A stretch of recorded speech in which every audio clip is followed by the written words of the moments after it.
Good evening and welcome to Spooky South Coast. Tim Weisberg here, along with science advisor Matt Moniz and psychic medium Stephanie Burke, the silent assassin, off again. I miss him.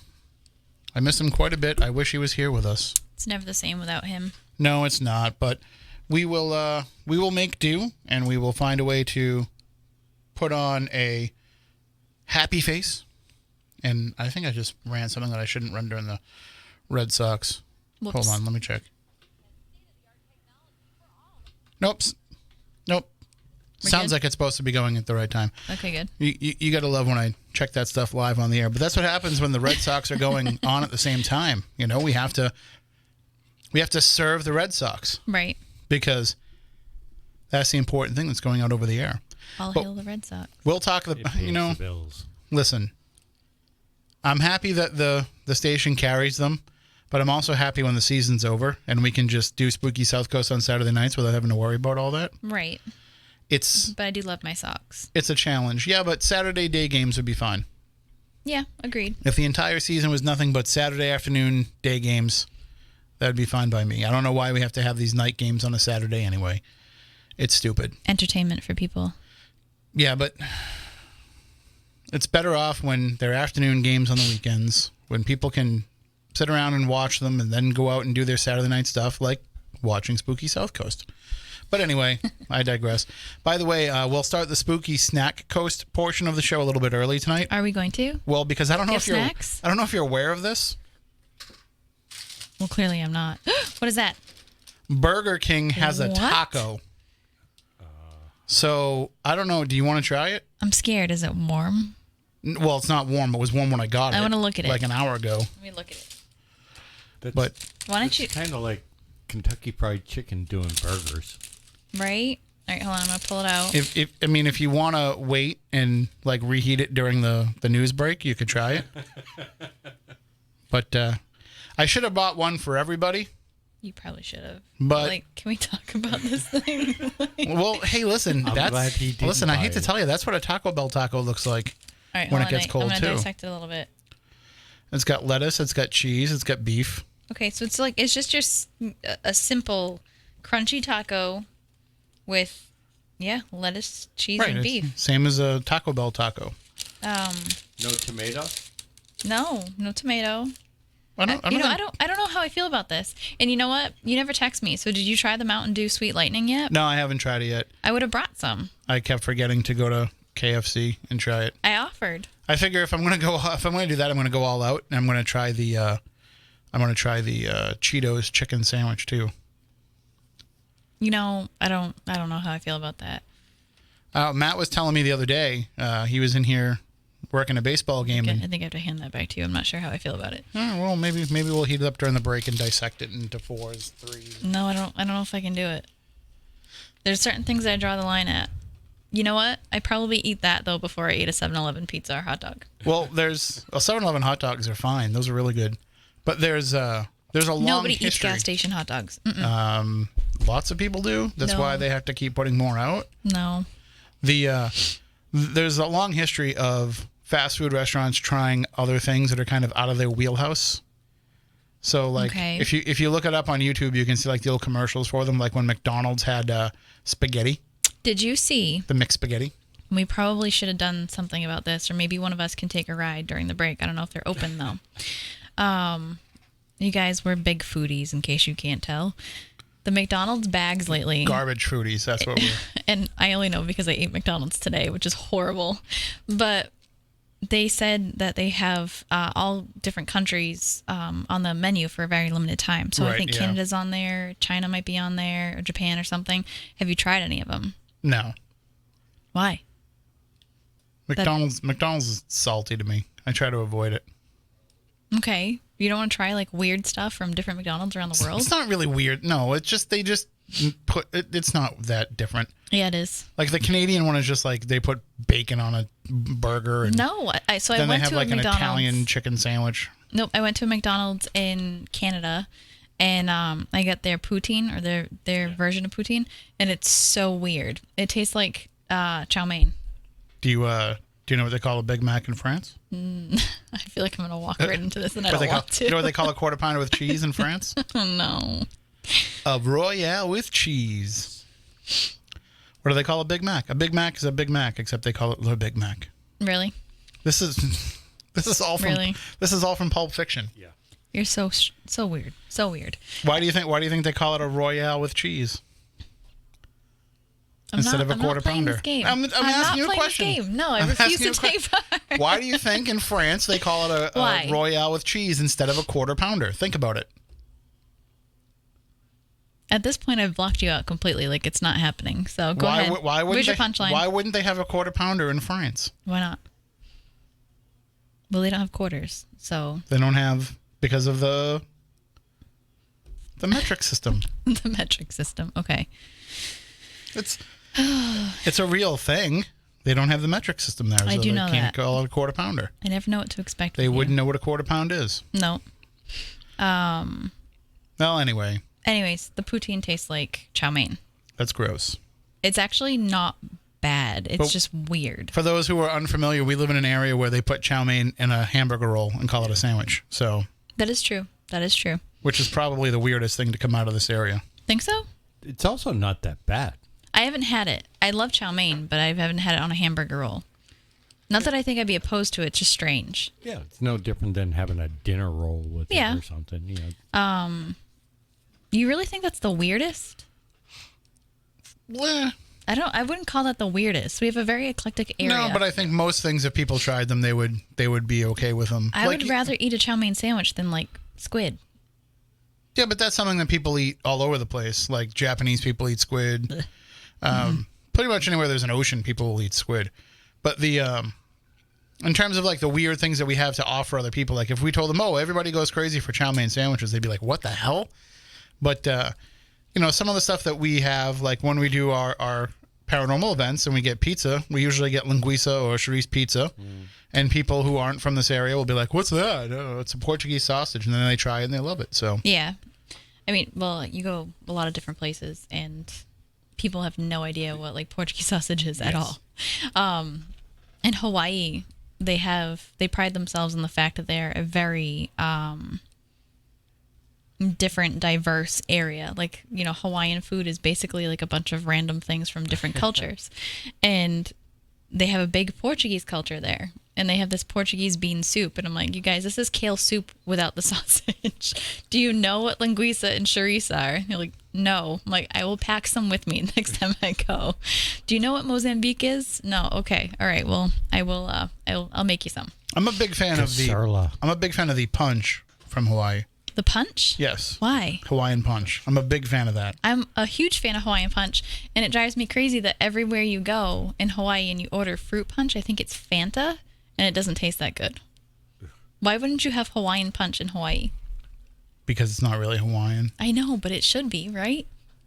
Well, it's like my favorite fruit punch. This is what we do. We spread the word of various foods through the paranormal. Like Porter. Porter's obsessed with Hood milk, right? Didn't you say he loves Hood milk? No, eggnog. Hood eggnog. Okay, but it has to be Hood. It has to be Hood. Like Gorelick, forget it. Right. See, that's the thing. It's like Hood you can only get here in New England. You can't get Hood other places. Right. It's my fault that he's addicted to it. So, and it's the best. I mean, if you... It really is. Has he tried like coffee ice cream milk yet? Coffee milk? I did make him coffee milk.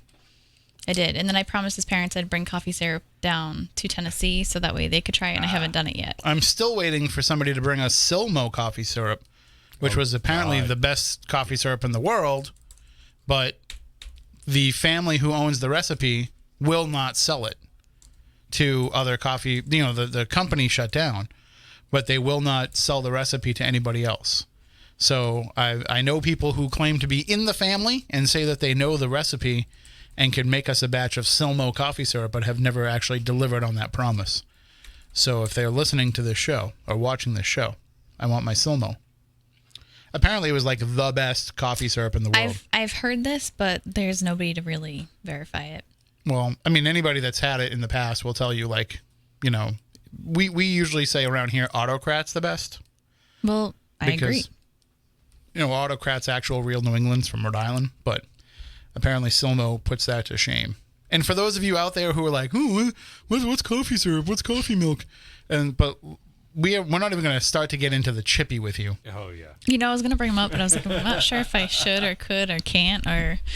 Like I don't know. They make me so sick, but I don't they're know so good. what a chippy is. I don't know like what black magic they use to create them.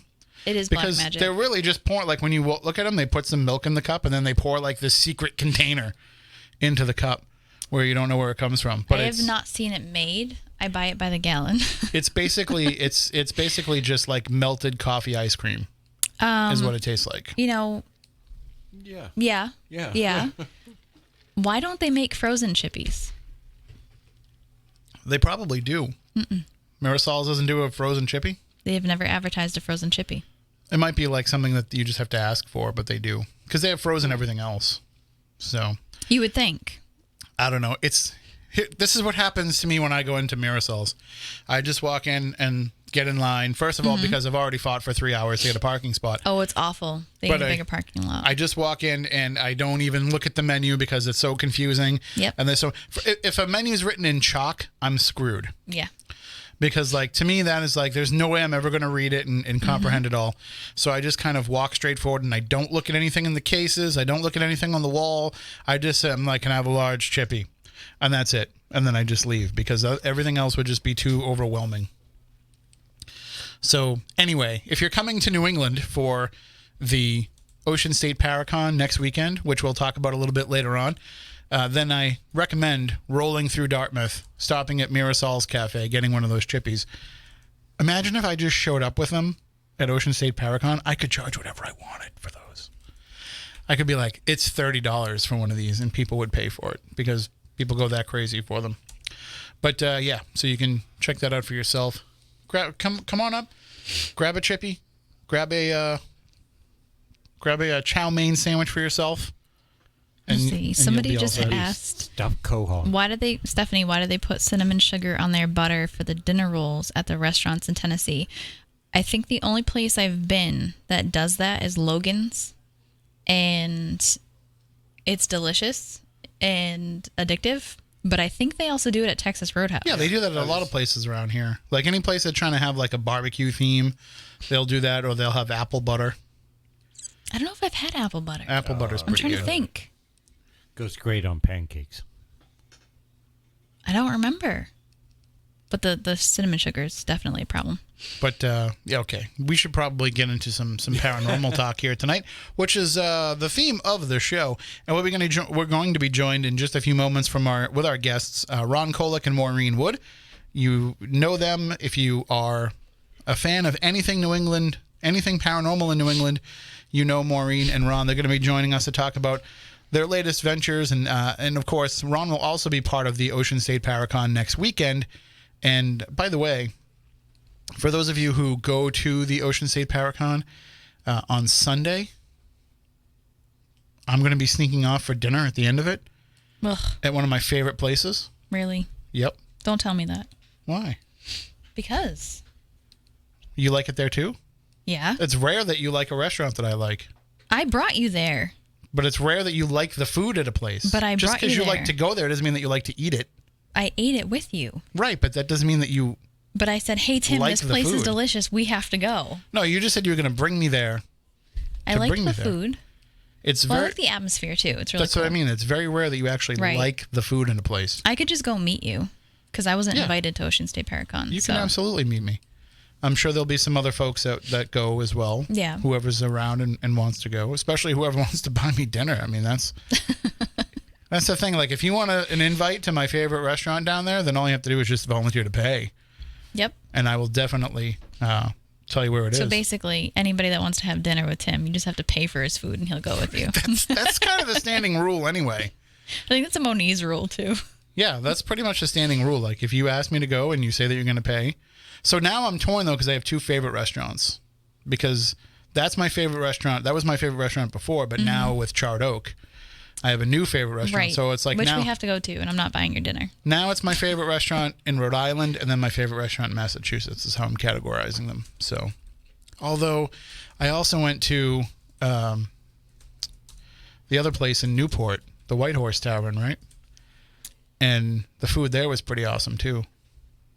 And the atmosphere there was cool. I haven't been there. I want to go. Scotch egg? No, that's Scotch not egg? happening. That's the way to ever. go. Scotch egg. I swear to God, if you eat it, You will love it. It's never going to happen. If you have to like eggs though. I don't mind eggs. I generally but don't I will like stick with eggs. chicken eggs. But I like duck eggs. I don't know. Okay. Well, I think that we have. I'm just gonna make sure that I switch all these buttons correctly so that we can bring our guests on. And by the way, as we talk about the Ocean State Paracon a little bit during the course of the night and with our discussions, if you want to get tickets, just go to riseupparanormal.com, click on the Paracon tab there, and you can get your advance tickets. But I would hurry up and do that because, next weekend is just about upon us, and people will be snatching those tickets up at the door. So you want to make sure that you get yours ahead of time so that you can get in. So let's go to the phone lines. I believe we have is this Ron on this line? No, this is Maureen. Maureen. I should have known because you were early.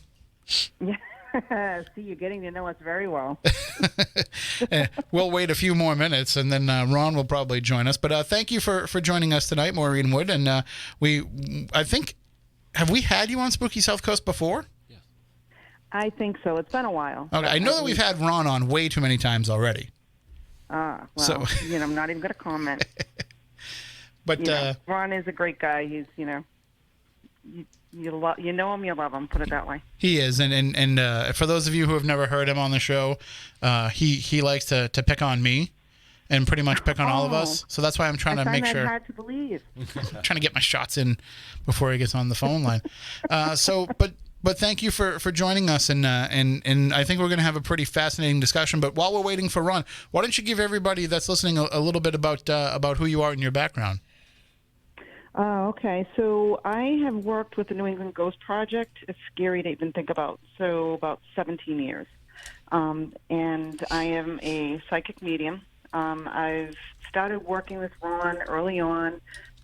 Basically, I had seen a newspaper article that he had written, and there was something that just, someone handed me the newspaper, and I had just been talking with my girlfriend, Betty, so I'm sure she's out there listening right now. And basically she said, got to put it out there, Maureen. What are you going to do with these abilities? I had been doing readings for people and so forth. And I said, you know what? I'm putting it out there. If it's meant to be, it's going to be. There's got to be a reason. So the next thing I know, I'm handed a newspaper. Ron had written that article, and I sent him an email, and he invited me out to investigate, which was interesting because I'd never met him. He called me up and said, hey, we're going out and doing an investigation out on an island, being dropped off by a boat. There's no bathrooms. There's nothing. Would you like to go? And I'm thinking, what am I getting myself into? But, I agreed, and it just didn't happen to go through. But, we got together, and we met for a meal, and, he tested me at this haunted restaurant, invited me to go to a four-part series for Halloween. And when we did that series, after the first night, he invited me to join the New England Ghost Project, and it's been that way for, like I said, 17 years. Well, I think we have the man himself on the line right now. He is known as New England's Van Helsing, and I just hung up on Maureen because I'm a professional. Good evening, Ron. How are you? Fine. And hopefully Maureen calls back in because she should know by now that I'm terrible at the technical side of things. That same thing happened when you guys were with me on Midnight in the Desert, where I was having trouble keeping you both on the line. No, I can imagine that. It's not like I haven't been doing this for 13 years now that I can't figure this out for myself. But we were just talking with Maureen about how she got started with the New England Ghost Project. But Ron, when did you start that project? It's been something that's been going on for a long time. You were kind of one of the original people around the New England area. I guess it's been so. I guess around 1998 that the Ghost Project actually started. I believe it was after. Yeah, I think so. The internet was new. I remember that because when I went on the internet, there was two really good. What do you call it? Websites. Jeff Belanger's Ghost Village, of course, was the number one site, and I think it was Hollow Hill was the other. There wasn't a hell of a lot on the internet at that time. And so was it hard in those days to be able to find cases and find investigations, or did you find that being amongst just a handful of sites, it actually was easier to get some of these cases? It's actually easier. Back then it was, a lot easier, I would say. It was so funny because, if you told somebody what you did, as a paranormal investigator, they're like, oh, wow, tell me more and everything else. Nowadays, if you say it, it's like, oh, yeah, my cousin has it, or my nephew has a group, and, it's like, everybody's doing it. So, yeah, it's a big difference. Right, yeah, these days it's, you can, walk outside in New England and throw a baseball and hit a paranormal group. You're right. But but that's the thing about this area is that we have so many places and so many cases that can be investigated that it's almost like you can't really have an oversaturation of groups in this area. I mean, do you find in your experience, Ron, that there's been enough for everybody to go around? I think it's changed. That's all I can really say. I mean, there's plenty of stuff to investigate. You're absolutely right. And, every building, I think, has a story of one sort or another. It's just, with the advent of television shows, it's just become so super saturated. And so people watch the show and they figure this is the way to do it and this is the only way it can be done, or they have demons automatically. It's no longer ghosts. I mean, that's the funny part about it.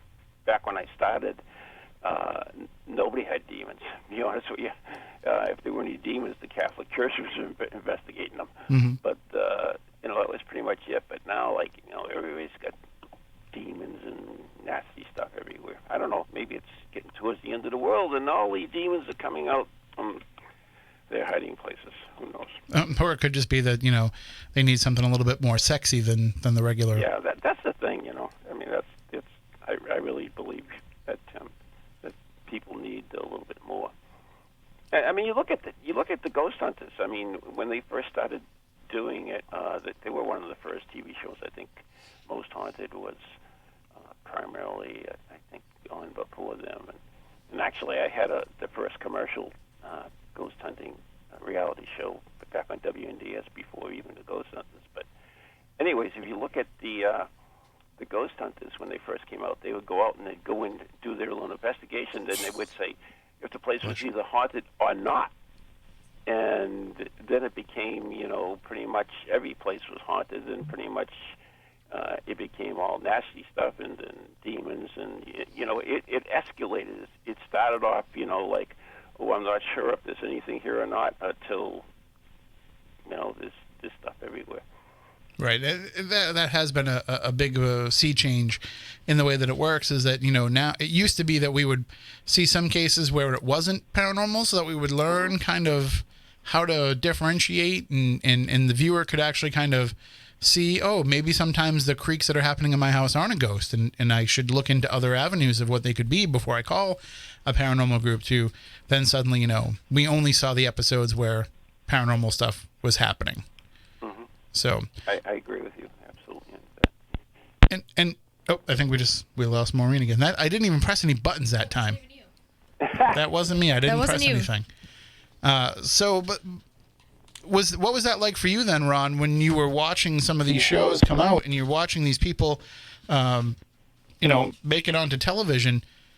Were you seeing the way that they were investigating and seeing what they were bringing to the table, and what were your thoughts about that, having already been in the field for a few years and having already seen the way that investigations go down in real life? Because I think a lot of paranormal researchers that are out there now, they started after Ghost Hunters, so they never really had that experience of seeing somebody on TV doing what it was that they do.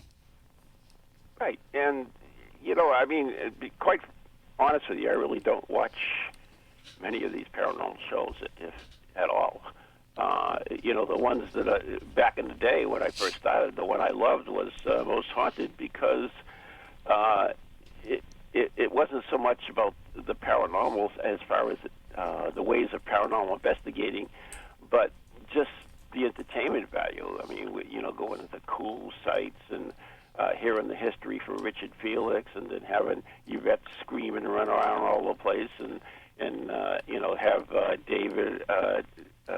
David Wells or Derek Currett give their little psychic bit on it, and then have Karen O'Keefe or Steve Parsons or whoever else the parapsychologist was trying to analyze it, and it was kind of interesting.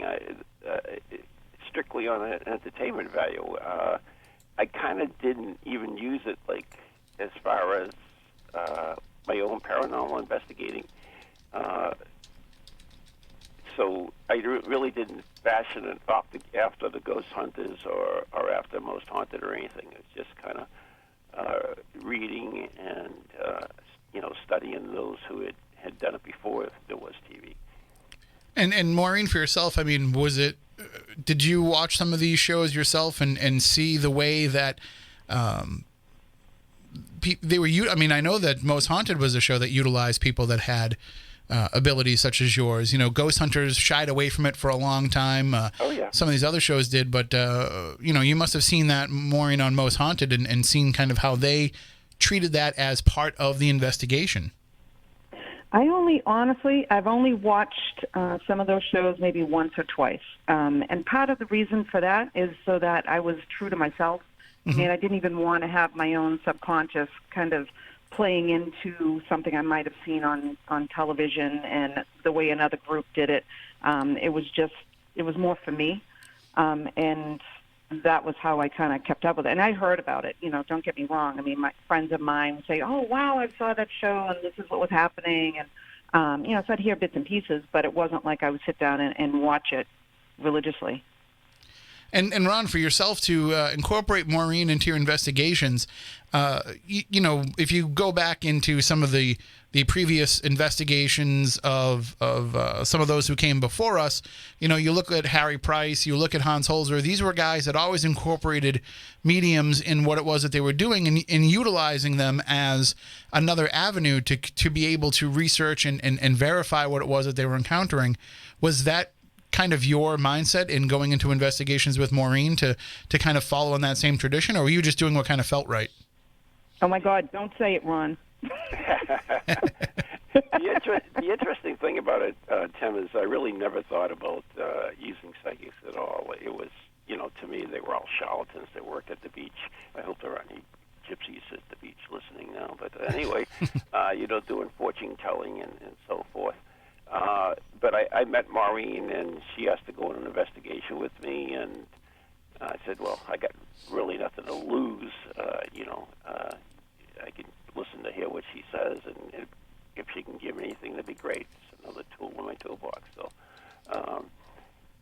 that's how I really got involved with it. And then I realized that, there is some validity to mediumship and to psychics and other of the physical, what do you call it, that stuff, Maureen? Paraphysical, is another word for it, spiritual side of it, anyways. So, that's, like I said, I never went involved. One funny story, I remember, I've been doing this for so long. I remember when the Ghost Hunters had their first book came out, and Jason was talking about he was having feelings as a medium, and I can't remember if it was his aunt or his grandmother told him to eat olives, and that would cure him of it. So, do you remember that, Tim? No, I don't, but I eat a lot of olives, and I don't think it's helped me out any. No, it didn't. Yeah, that was I think that was in his... Maureen, do you remember it? As far as I do remember it, and I'm only hearing bits and pieces of your conversation, so it's really low on my end. Yeah, I'm sorry about that. We'll get Ron to talk a little louder. Oh, like it's ever been a problem before. Come on, Ron. So he was saying, like, he was referencing a story that Jason Hawes had about eating olives when it comes to psychic abilities. Yes, I do remember that conversation and his reference about that. And yeah, that is interesting. I've never heard about that. I can't say one way or the other, but I'll be nice. I'm not sure olives do much for me anyway. Stephanie, I don't you like don't them. you don't eat olives. I don't and eat them at all. You're one of the They're most psychic disgusting. people I know, and you always give me your olives if you have any. I always See, give you that's green, why black. she retained her powers. Doesn't matter. I love olives. It's Nope. just never have noticed anything different. That's all. I think they're disgusting. Yeah, me too. I have to be honest. Kalamata. Got to be eating the right ones. Oh yeah, No. Kalamata. Oh yeah. No, that's They just smell funny. I can't get past it. I don't You got to like get the good texture. ones, not the old ones. well. That's the thing is I just put them all in a Greek salad with tons of feta anyway, so it's going to smell bad no matter what. Oh, that's even worse. That's like Oh no. I'm with you, Tim. I hope I'm sitting next to Ron at the Ocean State Paracon next week, so I can just bring a big old Greek salad and God, just no, that's eat it down, upwind of him. And Ew. I love a Greek salad. It's the Take best. some pictures. eyeballs and baby puke. Wonderful. Yes. The best Yes. salad ever. So, when you first started working together, then Ron, was it an adjustment period for you to be able to kind of, take what Maureen was giving you and being able to incorporate it into the investigation, or were you kind of scratching your head at some point, saying like, I'm not really sure that I can, count on that information just yet? No, I mean, to me, it was more of an adjustment period for her. But, everything, I mean, as a job as a paranormal investigator, what we're supposed to do is we're supposed to document everything. And that's kind of the way I went into it. Whatever Maureen gave me, that's what I documented and see if there was any validity to it or how it played in with the investigation. And that's pretty much the way I used it.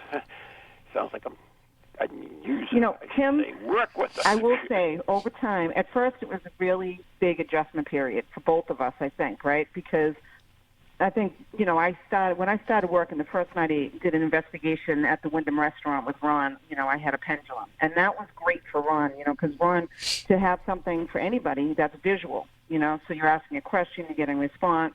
I think when I started, the more investigations I did with him, the more I felt more comfortable to, bring in other parts of myself, let's say more information or things I was getting. And that's when it got a little dicey, right? So I'll never forget being in, I'm trying to think if it was Middleton or in Salem, Mass. We were doing this house and for this woman, and she was such a lovely woman, and we're up there and we're investigating, and Ron's looking at me, and I'm asking questions, and, obviously the questions were names, and I'm picking up names or information, and he's looking at me like, that's not a yes and a no, or a maybe. And so it was then I said, well, that's information I'm getting. So I think over time, obviously, both of us, we came to understand and I think work and trust with each other. So that's how it, to me anyway, how it grew. Yeah, and I think that's got to be something that is difficult because, you're putting yourself out there and you're putting, you want to do the best job that you can, but at the same time, you want to be cognizant of the fact that not everybody understands what it is that you have because they don't, we talk about it with Stephanie all the time. It's hard to be able to understand it if you don't have it yourself. Right.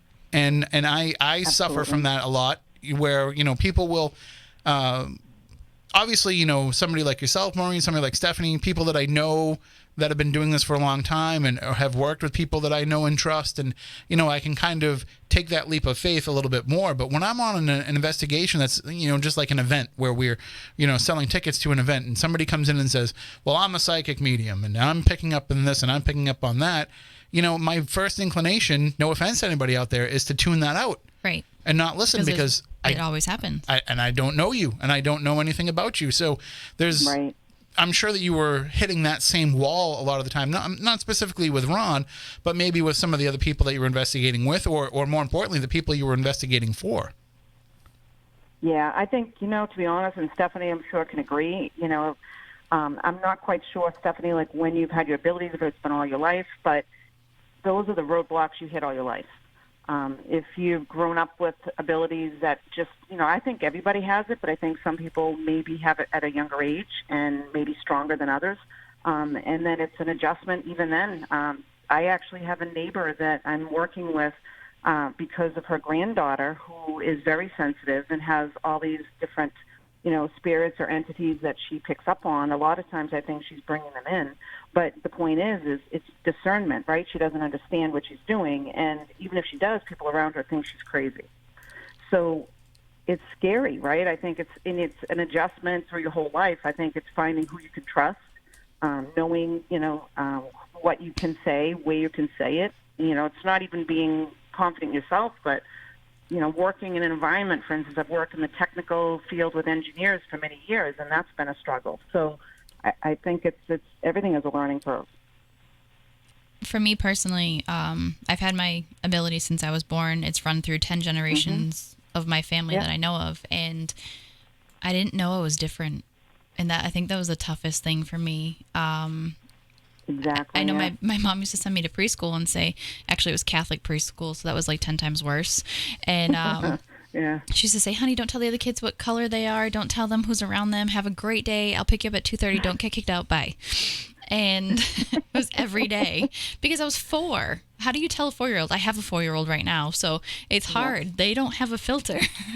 So you can't control what they say. And that was my life, but I didn't realize that I was different than anyone. And what I was doing, seeing and communicating with spirits constantly, that was something that nobody else did until I lost my grandmother when I was 7. So I had her physically 1 minute, and then the next minute she was completely there, but just a different color.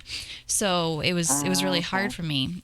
So I too dedicate a lot of my time to helping people that have natural abilities deal with them, because a lot of people have this, especially now. I've noticed that people have this weird awakening where all of a sudden, bam, they're hit with, oh my God, I have these memories from childhood that I've suppressed for so long, and they all hit them at once, and then all of a sudden they're coming back and they don't know what to do with these abilities. So I deal a lot with that, or just with kids. I was really lucky to work on an episode of Kindred Spirits where I got to work with a child and kind of walk her through that. And the poor family was devastated and didn't know what to do, and they were sending her to doctors and hospitals and everything else. Oh my God, yes. It was really traumatizing. Yep, that's exactly. I mean, I can certainly understand, and it's true. You don't know what you don't know, right? So you think it's normal until you're sitting there having conversations, and people around you are just staring. Right. So it is. My mother would give me holy water. She would say, "You're normal. Don't worry about it." My poor father was the one who was having a tough time with it, but my mother was in the generations of the family, so she understood. Mm-hmm. So I think, and that's a big piece of it, is I think, and I don't want to take away the show by this, but having someone in your family that's supportive and loving and knowing that you are normal, there's not something that is wrong with you. And I think that's what keeps it stronger. And as you get older, because you have that belief and you know that, there's more out there, but you're not crazy. Or at least you hope not. Right. Or it's just a good kind of crazy and you can roll with it. There you go. Yeah, we all have to be a little bit crazy to do what it is that we do. Normal is overrated. That's right. I mean, at the very I don't least. know. My husband may not agree with you. That's okay. He doesn't have to. I'm not married to him. At the very least, we're the weirdos that are running around in the dark anyway when most people are out doing other things or home and in bed. We're the ones that are living off 7-Eleven hot dogs, even though I can't get Stephanie to try one. I will never. Listen. Gary's Best all the way. I will never eat. Not every town has a Gary's Best. I don't care. I will hold out for those hot dogs. I have to say, I agree with Stephanie on this. See? Well, just maybe that's why I don't have any psychic abilities, because I'm eating gas station hot dogs. Maybe hot dogs are disgusting anyways. You don't know what's in them. If you're going to eat one, eat a good one. You do. Lips and butts. Exactly. Yes, I don't want to know. High quality meat. Ron, what's your size you're going to get for a hot dog? Right. Ron, what's your stance on gas station hot dogs? I don't really eat gas station hot dogs, but Thank you. Thank you. Well, I don't know. It's dangerous. More for me, so then. I can't comment since I don't really. It's like Russian roulette. No, I know the hot dogs. I know the hot dogs in the bun. It's not like You don't know how it's going to come out. When you're hungry, you're hungry. That's all. Hey, we do what we have to do. So Exactly. once you started having Maureen come along on these investigations and things start to click, I mean, did that open up? Did that open you up to having more? I don't want to say that you became more psychic, but did you start to realize that you might have been tuning into things similarly that she helped you kind of realize that you were doing? Well, when I first started doing this, and Maureen and I did the show together, the Ghost Chronicles on WCCM, I would always go into you and always talk about how I was about as psychic as a brick. And now I call myself a dumb psychic. Not casting any aspersions about psychics. It's just that things will come through, and I take them for whatever they're worth. Maureen taught me that. Whatever you get, you get. And so that's kind of the way I look at it. So if I get something, I get something, and I just note it, and that's it. I don't go in like, oh, I'm a psychic or anything, but it does happen. And then you find that as you kind of go along with these, and you start to, I guess, open yourself up to it.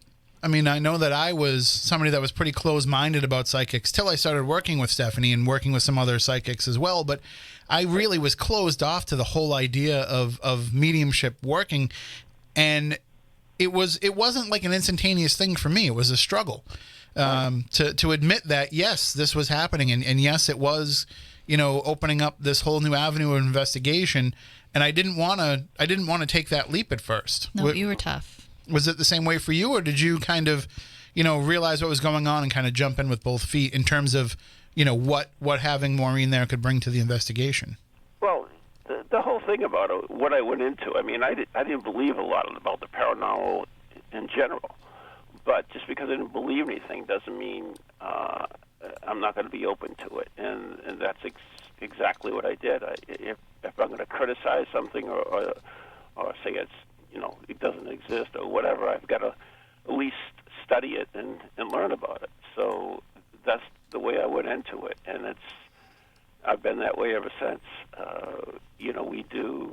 We've been studying physical mediumship for over 5 years now. Every month we hold a red light seance on the same day of the month, and we document the whole thing, of course, and putting all this information together, it makes you realize that there's so much more that's out there that's difficult to explain. I mean, and I do have a good scientific background. I have a degree in environmental science. When I was in college, I worked on a space program that jumped on the moon. I made that. Yes, we did go to the moon. I don't care what you say. And so, I have that grounding base, but I'm still open-minded enough to look at other possibilities. Yeah, and I think that the more that you are willing to take that leap, then the more you will get out of it. I think that, fighting it and going against it as I did for so long, it just gets in the way of your own growth, not only as as a person, but also as an investigator, because you need to be open to any of these avenues for making these discoveries to be legitimate. Because it's one thing to say, you mentioned you came from a scientific background with this, but also, like, we're dealing with stuff that doesn't always fit into the way that we understand science. So in order to experience it and in order to be able to catalog it, you have to be willing to say, okay, maybe this goes outside of what my normal rational way of thinking would be, and I have to try something different to be able to experience and to be able to record it and analyze it, because it may go beyond any of our understanding of what we think is provable. Right. That's to me is my biggest problem with a lot of groups. They go in where they say, okay, we use mediums and we're very scientific, or we go and we debunk, and it's like, no, that's not what you're doing. You're going in to investigate. You should be leaving your beliefs by the door. You're there is just to document all that's going on, and then it's analyzed afterwards, and then you can make your conclusions. But it's so many people go in there with preset notions that that's what they're really going to get, and that can be that's, you can do that with anything. Accountants know how to do that. You can take any set of numbers and make them work any way you want. And so it's important that you try to keep those preset notions out of your investigation. Yeah, I mean, we've talked about that recently here on the show about how, you can go into an investigation assuming that because a place has a history that you're dealing with the characters that are part of that history. And there's no guarantee that because, John Smith died in that location, there's no guarantee that the spirit that you're going to encounter is going to be that of John Smith, just because that seems to be the story that stands out the most of a location. Right. I call that famous ghost syndrome. Mm-hmm. If it's someone died at the house, it must be them that's haunting it, and it's not necessarily true. And that must be helpful then, Maureen, for you to be there for something like that, because you can kind of help from the start. And I know I make Stephanie do it all the time. It's like, all right, who are we dealing with here? Are we dealing with this, whatever that we're getting from other sources?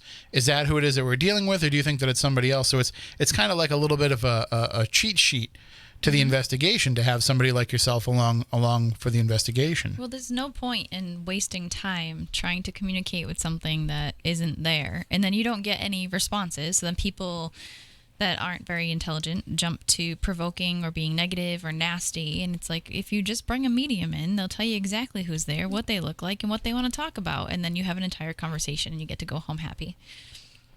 Right, but when we would investigate, and I agree with you, Stephanie, but when we would investigate, Ron will, basically doesn't let you know who's, where you're going ahead of time. So to keep you, the person, the medium that's coming out with the group, to keep them blind, to keep them unaware. So that way when you get out there, the information that you are getting, and I'm not sure if you guys do the same thing, but the information you're picking up and what you're getting on that person, who's there, obviously you document it, and you have that information, but then it can be verified later on as well, right? Or maybe Ron can speak to the person that's there, but it's never really when you're standing there with them. In fact, there's been times, you go out to investigate, people are so excited, they'll want to hurry up and share with you, and Ron's like, no, please don't, let's hold that off until later on. So there's different ways I think everybody approaches it, but yeah, I agree with you. To me, if you don't have a little bit the science, you don't have the mediumship, you don't have those aspects, I don't think you're, doing due diligence, on an investigation. Right. I think, early days of just investigating, long before television shows or anything like that, I've been plenty of places with both Tim and Moniz where they've taken me and not told me a thing. They don't let me drive my own car. And that was just for their own data or whatever it might be, to see A, if I knew what I was doing, and B, if they could, come up with something or dig further into the story. Every television show that I've ever done, same thing. They've driven me around in circles, disoriented me, blindfolded me, removed objects from the house, but that's what I prefer. As far as like a public event goes, there's only so many times before you can investigate Lizzie Borden's house over the course of 12 years where you don't know something. So it's very difficult. Absolutely. If I get to go to a new place, I like to go in by myself with someone that knows the history, whether it's someone that either owns the location or is the historian of the location or, local police, whatever it might be, and go through it with them because that means something to them and I can help them with something. But as far as a public event, it's very difficult when you have, 75 people there or even 30 people there that are looking to you to investigate with them. So I've had to kind of let go a little bit of that when it comes to, paid events for people because they're there for their experience and it's their experience, not mine. I'm not there to perform for them if that's not what they want. I'm glad you said that. No, honestly, and I probably shouldn't say this, but I will. We've done many different events, and there is occasion, and I don't know if you've also experienced this, but I know that I've done a lot of, in the past, trans-channeling, right? So, but I think what was happening is sometimes we'd get to the events, and especially at Halloween time, we had maybe a room of about 70 or 100 people. And, after having a very long day, and you try to be politically correct, but having a very long day, and then having somebody say, well, you haven't channeled yet. Aren't you going to do that for us now? And yes, it happens. Just is an awful feeling, right? Because, you're not a trained monkey. Right? I always tell people I'm not a circus monkey. People. I'm a really bad circus monkey. Yeah, there you go. See, we're a lot alike.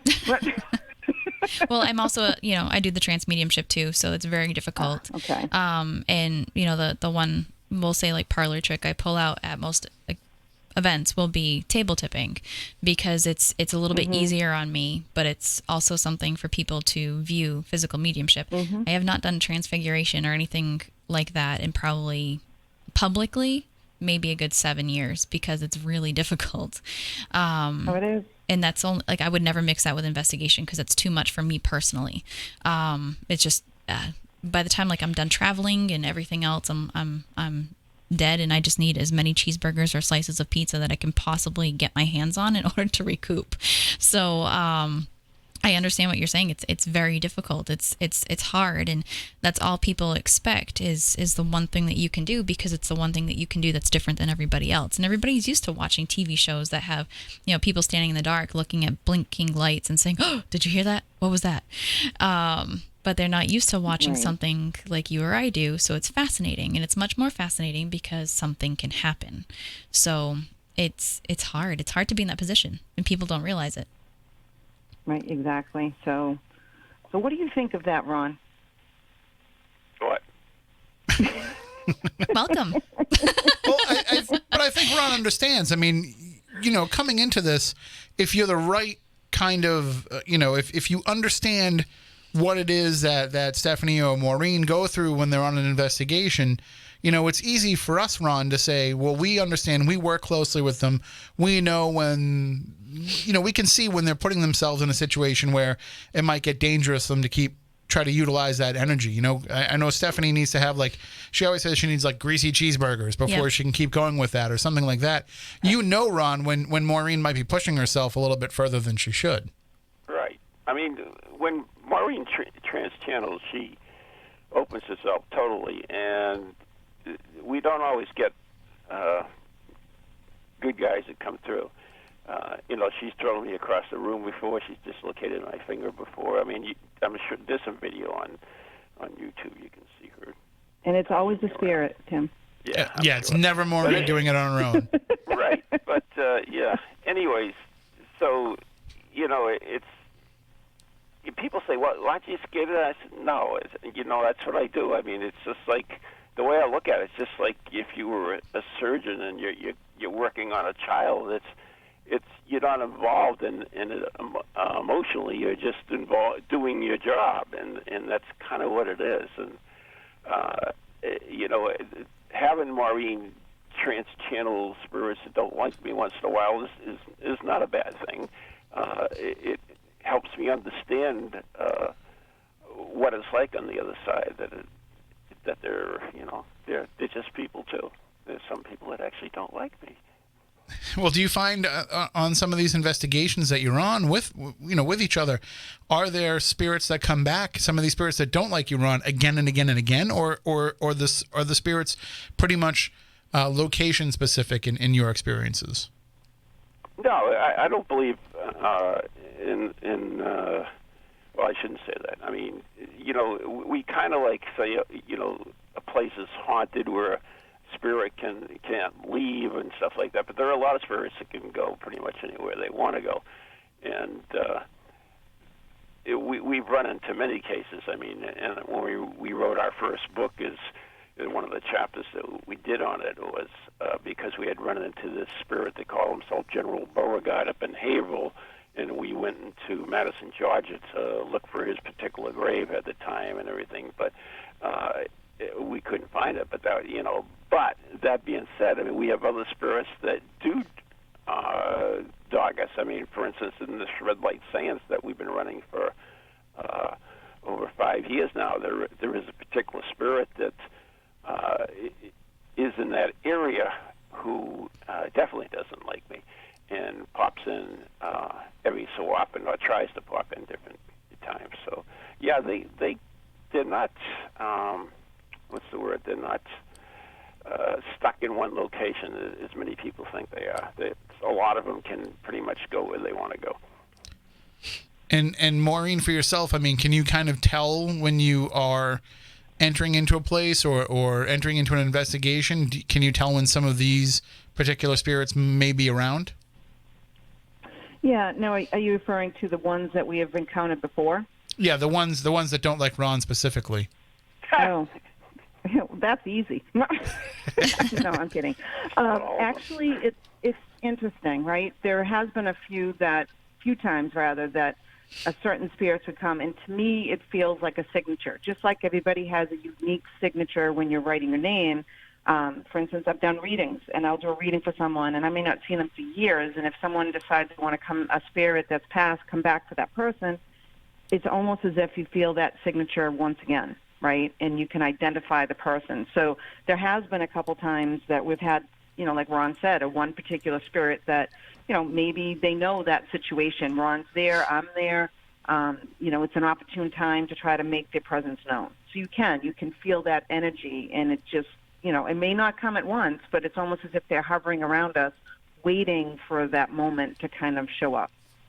See, we have our run of encountering some particular spirits in certain places. For example, the S.K. Pierce Mansion. There's somebody there that I'm not supposed to talk about. That whenever I mention her name, things go wrong. Listen, don't mention the name. You can talk about the location. You can talk about the activity. Don't go there. So there's that problem with that particular spirit. And then, we have these occurrences that happen in other places. The Parson Barnard house. Simeon Putnam always gives us some trouble there. But the only time that I've ever had anything kind of follow me or talk to me in other locations was whatever this negative thing is in the basement of the Lizzie Borden house that calls itself John. I encounter that thing again and again and again, and Stephanie has to basically tell it, you don't belong here, stay away from here, go back to where you're supposed to be. It's a real thing that can happen. I mean, that these entities can try and get you in other places and try and reach out to you in other places. Do you let that happen, Maureen, when you're putting yourself out there and you're letting these spirits come in? Do you just, Ron had mentioned it's not always the good ones that come through. Do you just kind of open yourself up to whatever wants to come in, or do you try and cognizantly keep these negative spirits away? Obviously you try to keep the negative ones. I mean, you're trying to get a message through. So to me, no matter if you open yourself up, you're opening yourself up, right? You can, try to prevent that and stop them. And it's, I think a lot is your belief. But I've also encountered times where, like Stephanie, you say that you have to have a certain amount of cheeseburgers or certain foods, whether it's greasy foods, to get you to that strength, for your inner strength, like to get you through those energetic moments. For me, it may be, I carry around certain things, and I have, my girlfriend will say, well, we believe shamanically that we don't need to have those, items to protect you. But it's not necessarily, I think, the item for me. It's the belief in it. So if I've had a day where I've had a cold or a flu, or I'm just not feeling very well, right, and I feel that you tend to go out on investigation, you can also be a little bit more easy picking. And it may be my belief in that, right? I'm feeling tired. My energy feels lower. And if I go into a place and I open myself up, it can be it's a balancing act, right? That you have to shut that off. And sometimes it's not as easy to turn that off as you'd like. Yeah, I find, too, that if you try to be too discerning, at least on my end, from my investigative abilities, which is, not what you and Stephanie can do, but just in terms of trying to reach out, communicate, whatever I can do to kind of stir things up. I find that if I try to get too limited in who I'm willing to talk to, you could be sitting around there with having a whole bunch of nothing going on, that sometimes you have to be willing to just talk to whoever's there, even if whoever's there might not necessarily be who you want to be talking to. Right. Now, have you guys come across, we've had times that, you've had like a location or a house that there's numerous spirits from different time periods that one might be overshadowing the other. So you may be communicating and with this, very pleasant woman, and then, or a child, and then you have someone that comes in that's trying to keep them from actually communicating with you. They are overshadowing the whole situation. And I think, Ron, with what you've been able to do with the New England Ghost Project over the years, through the different radio shows that you've done, through the books that we'll talk about, I mean, it seems like you've been able to kind of make people understand what it is that you're doing on these investigations. And of course, also, you bring people with you on these investigations, and you hold different events, and you hold different, different classes for people. So you've done as much as you can to make it accessible to people to understand what it is that the New England Ghost Project does. Do you feel like in all that time and in trying to put that out there, have people been accepting of the fact that, there's a scientific way to do this, but there's also a metaphysical way to do this as well?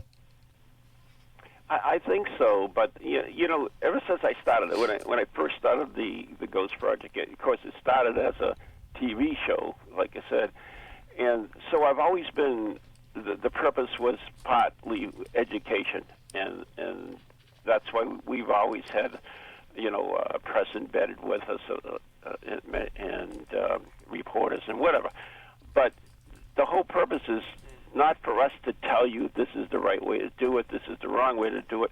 This is the way we do it. You make up your own mind.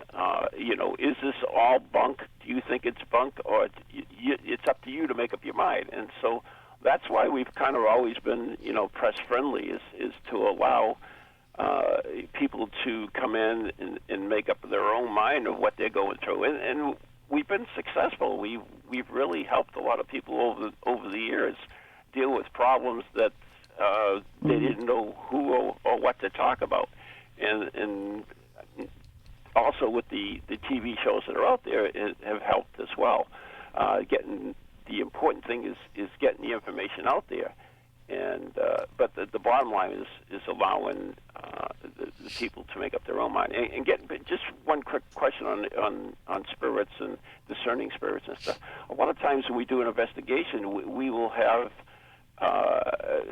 spirits, what I call street ghosts, come in, and they really want nothing to do with the location or the people involved in it, but primarily they're just curious of what's going on, or they just want to be heard, and they realize someone's attempting to contact the other side. So you can get, a variety of spirits coming through.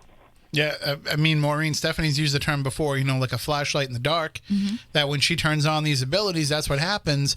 And so, you never know who's going to be drawn to that light. Is that kind of the same way it goes for you as well, that, you're turning on a light in the darkness and you're just going to find all different types of spirits going to come up and try and interact with you? Absolutely. And in fact, it's happened, several times, but it happens even, it doesn't matter what people say, well, was it just at nighttime? No. I've been teaching during the day for classes, and I've had spirit show up. So I think, sometimes it's just kind of the spirit may be around, and they sense that you have those abilities, and they're drawn to you.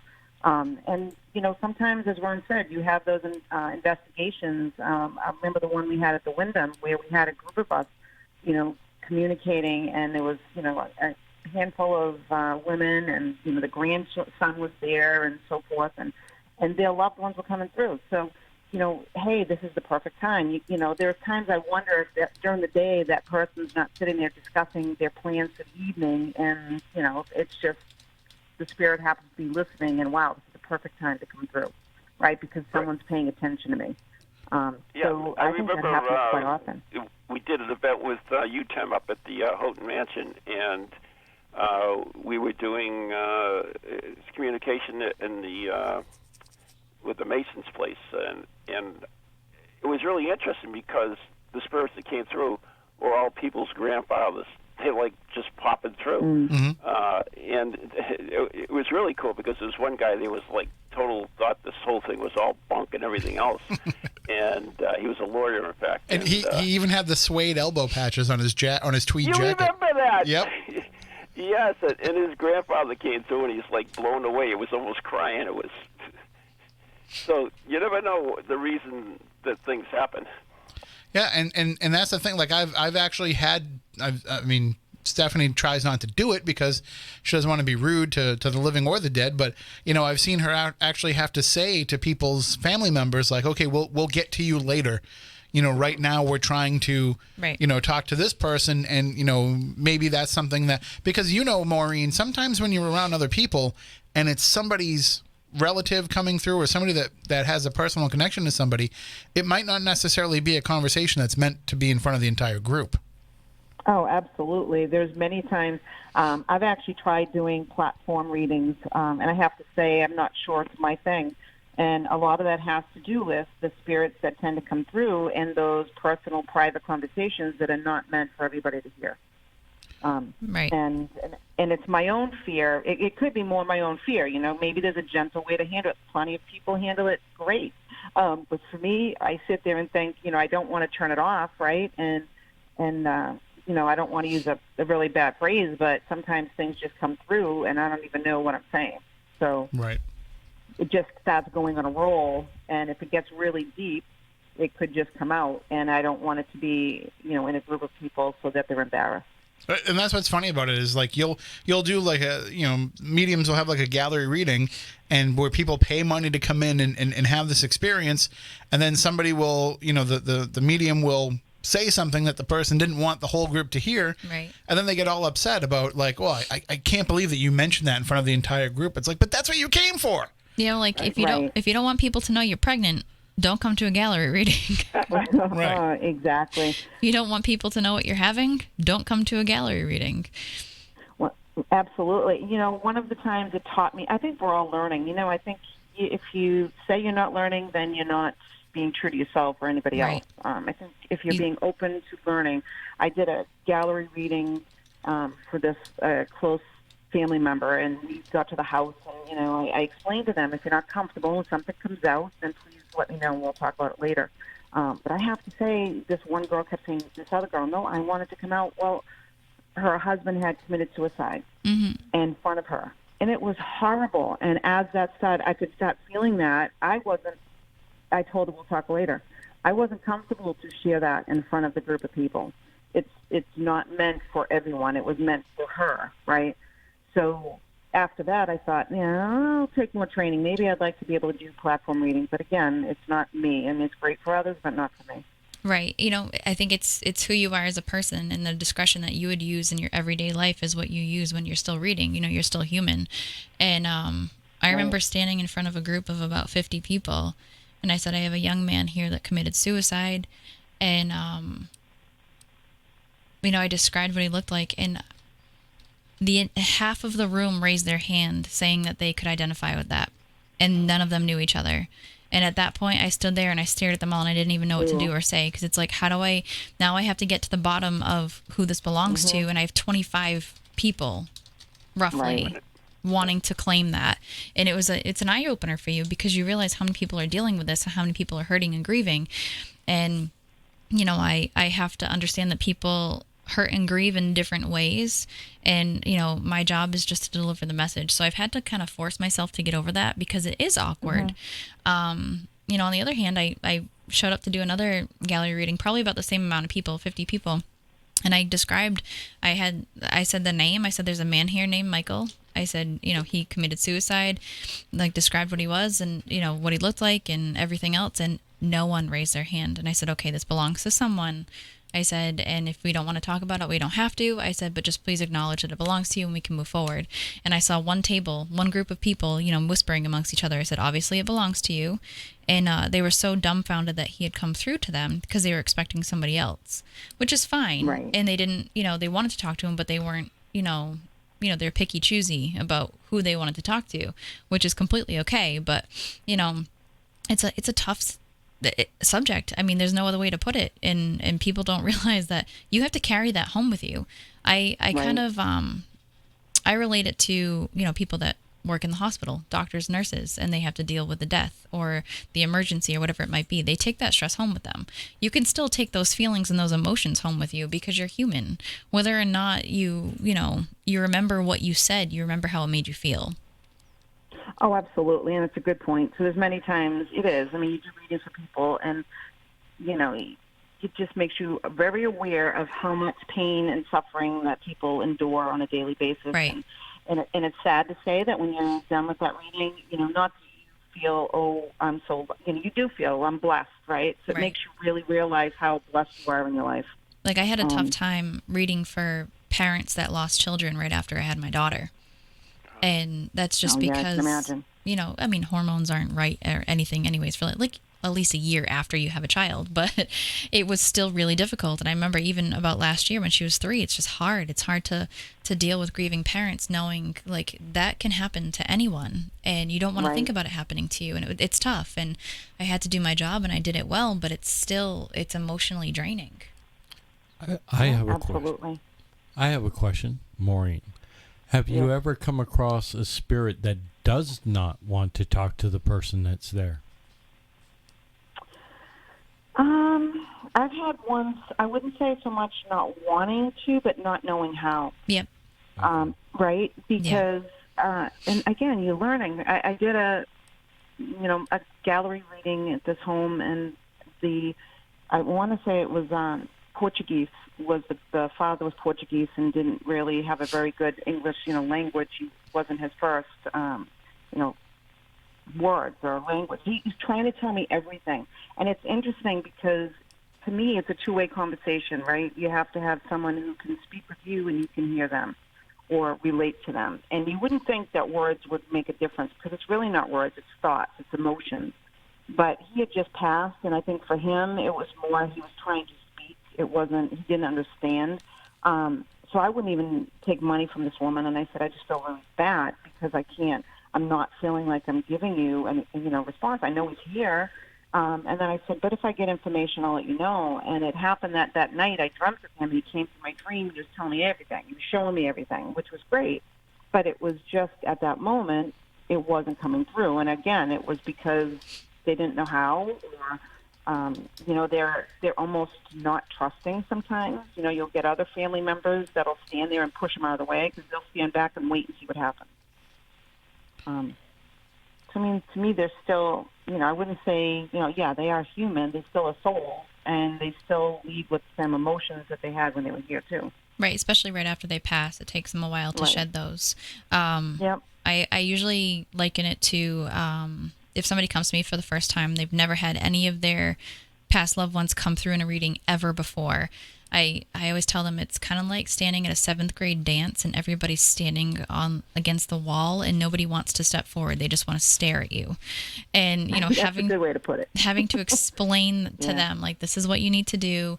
This is how you do it. I'll ask, my loved ones to kind of like pipe in and like show them what to do. And it's like pulling teeth and people don't realize it because it's hard. It does happen. And, to back you up a little bit, I've been in readings where this person's so talkative and they want to talk about everything else but like really personal, experiences. And their answers to me are usually, well, the person that you're talking to already knows that. So why do I have to talk about it? And it's true, like they know the information, but, you're trying to validate certain things for them. So they'll give me bits and pieces, but they won't talk about, really, truly like horrifying, traumatizing, personal experiences, which I understand because it makes sense. But sometimes people are like, well, if you don't tell me what happened on this day at this time, then you're not real. So but they may not even be ready to let it out. Exactly. It's a really tough situation. Yeah. See now, and Ron, this is something that you and I, we don't take this into account necessarily. That the humanistic side of what it is that we're dealing with. If you're anything like me, you're looking at this from a, analytical. Yeah, and you're not really thinking about the fact that well, I don't want to say you're not thinking about it, but you kind of can lose sight of the fact that it's a person that you're dealing with, and you're just looking for that data, and you're forgetting the actual person that's on the other side of that. Yeah, absolutely. I agree with you on that. Sometimes you do get lost in what you're doing, unfortunately. And does having Maureen alongside with you, does she help keep you, cognizant of the fact that this is a soul that you're dealing with as opposed to just a ghost? It's pretty hard to keep me any down. Ron is Ron. Yeah. So, yeah, that's all I'll say. So I think it was about 10 years ago that you guys first put out when you guys put out the first book about the Ghost Chronicle. Was that how long ago it was? I think in 2009. Was it 9 or 7? I forget. Oh my really. God! I think it's 2000. I'd have to look, but yeah, 2000. We started probably in 2007. Well, or 2006. per Amazon, it came out in 2009. All right, So I agree. All right, I'm just- I'll go with that. Like I said, you know, I believe you. I'm old. I'm using the internet to make it sound like I know what I'm talking about. That's So good. we That's have good. You know better than we do. So. Tim, we don't know how long. So, but in putting that book together, I mean, by that point, you know, you'd been working together for a few years, and you had some pretty substantial cases that you had looked into and had been researching. Was it easy to come up with the stories in that first book, or was it kind of, you know, a kind of like a reflection on cases that you've already had, or were you out there actively trying to find things that you could use to fill up the book? Oh no, we had so many cases. Oh God, we still have a whole bunch now that Yeah, haven't I been mean, we really do. put It's down just- in words. Just selecting the ones to put in it, basically. So then here we are, 10 years later, and I think it was last fall that you've come out with the second book with having more Ghost Chronicles. Well, actually, it's the third book, but that's all right. Well, yeah, you had the other one. The other one was the Ghost a Day Ghost book. a Day. Yeah, Ghost Right, but I the mean, coffee table book. but in terms of more Ghost Chronicles, I mean, it just seems like in this time that you've been collecting all these stories and all these experiences, people can read through these books and they can kind of follow along with how the New England Ghost Project has evolved over the years as you've worked more and more together and kind of, formed your own bond in addition to the bonds that you were forming with the paranormal. Yeah, I mean, we definitely have developed a relationship. There's no doubt about that. Whether it's good or bad, it's another story. But we've definitely developed a relationship, and it has evolved over the years. It As definitely we have. has I mean, evolved. if you go look at like the original, as I mentioned, we always had press with us and everything else. If you look at some of the original articles that were written on us and some of my beliefs, and then you look at the later articles, you'll see the differences in the articles themselves. It's just that's why we're there.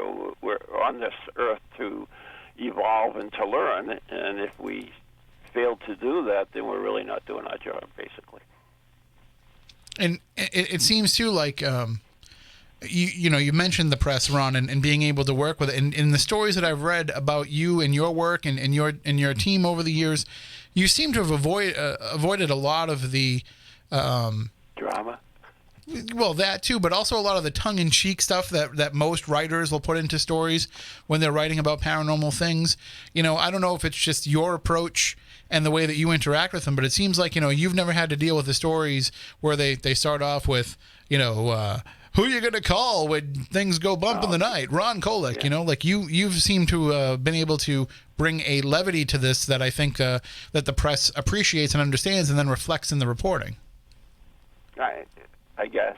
But, both the books, the Ghost Chronicles and More Ghost Chronicles, they're actual documentation of what we really are. Because when we write these books, it's not just like sitting down and trying to remember them. We go through the video, we go through the audio, because we record everything when we do an investigation, as you do. Yes, painfully so. And so we went through it whether we wanted to. And the interesting thing about it is a lot of times we thought, well, yeah, this happened, but then we'll go back and look at it and say, no, it happened like this. It's like, oh. So everything you get in those books are exactly what happened. And so if there's any levity in there, it's what we do normally. If there's no forced anything, it's just who we are and what we do. Yeah, and Tim, I say painfully so because to me, I'm not one that likes to be photographed. I don't like to have my, be on video. And there's been times when I have trans channels, and let's just say it's not a look that I want to have hanging out there out on cyberspace to be viewed. And when you sit down with Ron and we're going through and we're writing the books, we're not kidding. He sits down and, hey, we went here to the lighthouse. Now let's watch this. Oh, wait a minute. We didn't hear that, you screaming and saying that XYZ word. Let's back it up again. And I'm like, oh, he looks at me and laughs and goes, I know you don't like to watch yourself, but, I'm like, okay. But, to get that honesty through and to get that information out there, it's worth it, but it's not easy to do. And I also find, too, though, that when you are sharing some of the, especially with trans mediums, I think people don't understand the process that goes through that. What we end up seeing is this, 2-minute clip of, and I think most people that listen to the show, Maureen, probably know about the clip that was with Chris Balzano's book with the Pukwudgie channeling and all that. Yeah. But we're only seeing Yeah. that 2 minutes of what happened during that session. We're not seeing a lot of what was going on before that, the buildup of how it all came to be. So I think it's easy for people to see that and misinterpret it. So I don't blame you for not feeling confident in having those videos be out there, because people can misinterpret that in a variety of different ways. Oh, and they do. So, I mean, I wouldn't say it's embarrassing. It is occasionally, right? Because, again, you allow the spirit to come through. I've always thought of it in a way where, if you're having a really bad day, right, and you vent and you let it out, how do you feel after? Do you feel better? Do you feel lighter? I do. I mean, I tend to also hold on to things a lot more than I should. But, Okay. in general, you do feel better if you can get it off your chest. Yeah, if you get it off your chest. So my thought is, I would really appreciate if a spirit would come through that has experienced something and wants to communicate verbally and not always like vent and scream, but you can't control sometimes what they're trying to let out. And maybe they need to let that energy out, and that's the way they do it, right? So I don't always, I've tried to back off these last few years doing that because it's not always healthy to do. But it is something that I feel, I do believe I have more control over it over the years. You grow with it, you learn through it. But again, it feels like I'm allowing them to vent and thus hopefully lighten up a little bit if they need to. And now, by the way, if anybody is wondering, we are talking about the books, The Ghost Chronicles and More Ghost Chronicles, written by Ron Kolek and Maureen Wood. You can find those directly tied into their website, anyghostproject.com. So if you just go to that, anyghostproject.com, you'll be able to find a link right there to purchase those books. And I was trying to put the Amazon link into the chat, and it was too long just because of Amazon's links. But anyghostproject.com is perfect. That will definitely get you over to the site and be able to order the books, because we've got people in the chat room that are saying, I want to pick them up. So we want to make sure that they can get them. And also, they're available in bookstores, not just here in New England, but all over, right, Ron? Oh, yeah, absolutely. Yeah, they're available where all good books are sold. And they're even available where bad books are sold, too. I don't know about that. I always say, too, when you go to a bookstore, I mean, you can't just walk in, and if you're looking for a book like this, you can't just walk in and say, show me where all the ghost books are. Because sometimes you find them in the history section, sometimes they're in the travel section, sometimes there's a section just about New England. So you just have to just basically give them the title of the book and have them look it up in the computer, because they tend to put any paranormal books, especially when it focuses on a lot of New England stories, they put them in a lot of different weird places. It's true. So you never know. I know for a fact, though, that if you go to if you're a local listener here to Spooky South Coast, listening on WBSM, and you go to the Barnes & Noble in Dartmouth, they definitely have both books there, because I saw them there when I was there not that long ago. Oh, wow, that's cool. So what you have to do is, next time you're down this way, you have to go in there and you have to offer to sign them for the manager. Where is this? The Barnes & Noble in Dartmouth. Yeah, I could load that. So I went in there when my first book, Goes to the South Coast, came out. I went in there, and my son saw the book on the shelf and said, "Dad, there's your book." And I went over to the person behind the counter and I said, "Do you want me to sign these?" And she looked at me and said, "Why?" And I said, "That's me. I'm the guy that wrote the book." And I show her the author photo in the back and everything. And she's like, "Why would we want you to write in the book?" Like, you have all these books that say signed. I thought you'd want me to sign it. But it's, I guess that's just what it's a little reality check. You get all excited because you see your book on the shelf. And then they're like, "Yeah, no, we don't want you to devalue it by writing your name in it." Okay, whatever. But I know you've been down this way quite a bit, Ron, in this area, because I know that you've had the chance to investigate the Borden Flats Lighthouse, right? Oh, absolutely. Yeah, we stayed there one night. It was pretty cool. Yeah, it's right a little noisy because there's a club right across the street from it. But yeah, that was a cool place. And now under different ownership. Yeah, I know. I half expected you to buy it. Yeah. If I had Oh, the that's money, like I the might Houghton have. Mansion, right? Oh man, the Houghton Mansion's it's so terrible that that nobody could figure out how to buy that and be able to do what we wanted to do with it. I mean, it's not for lack of trying. I mean, how No, long? You know, Yeah. Zaff has tried for years to get his hands on it. They just wouldn't let him do it. Right. There was a lot of stuff. I mean, we tried to. We tried to get a group together of investors even, and just couldn't happen. And that was more though because the town was against it more than anything, right? Yeah, absolutely. But I know, Ron, you know, lighthouses are kind of your thing. You actually do tours of different haunted lighthouses, right? Yeah, I was chairman of the Friends of Portsmouth Harbor Lighthouse, and I'm also on the board now. But yeah, we do haunted tours to raise money for the lighthouse, which is kind of cool because it's on a Coast Guard base, and they don't really allow people in at night, especially after 9/11. And so it's a good opportunity. We do usually one a month in the summertime, and we raise usually about $3,000 or $4,000 each year just on those 3 tours or 4 tours that we do. But yeah, I love lighthouses.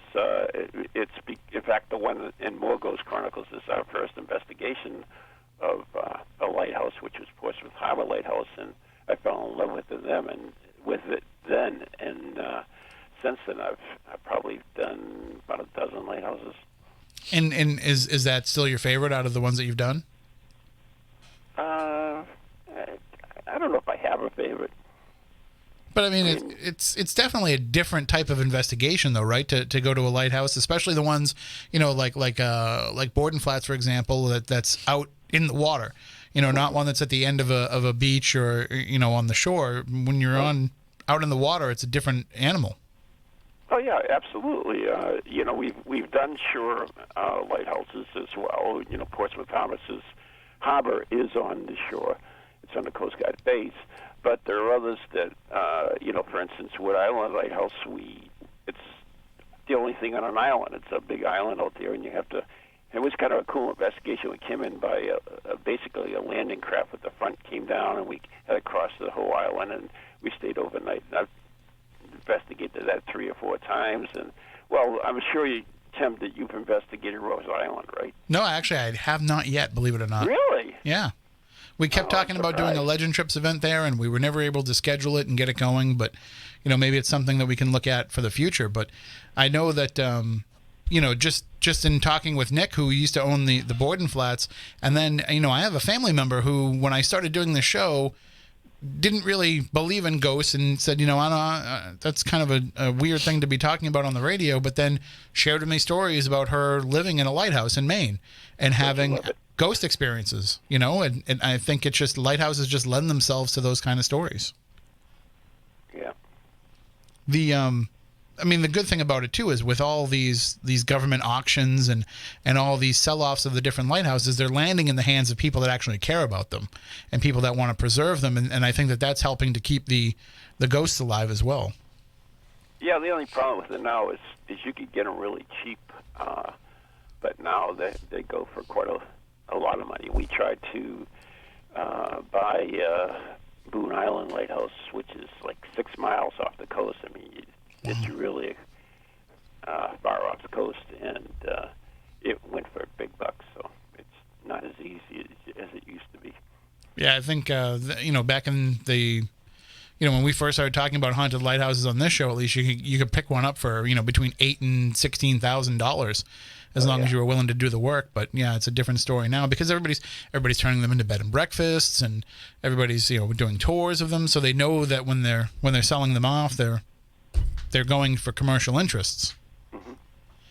So and that's that's one of the things that you have coming up. It looks like according to the anyghostproject.com, you have 3 Saturday nights coming up for that: July 20th, August 31st, and September 21st. Yeah. And are tickets still available for all of those, or is any of them sold out? Or you'll have to go to the link on the website, and I really don't handle that. That's handled by the Friends of Portsmouth Harbor Lighthouse. Okay. Because all the money goes to them. It's their own. And then you mentioned that the on the every first Tuesday of the month at 7:00 you have the Red Light Seance.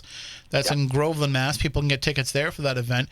But then I also want to give you a chance to talk about Spirit Quest a little bit too, because I have friends from all over the country that come to Spirit Quest every year because of what it is that you guys do and what it is that you put on. Yeah, it's kind of a unique event. I've been doing it for 8 years now.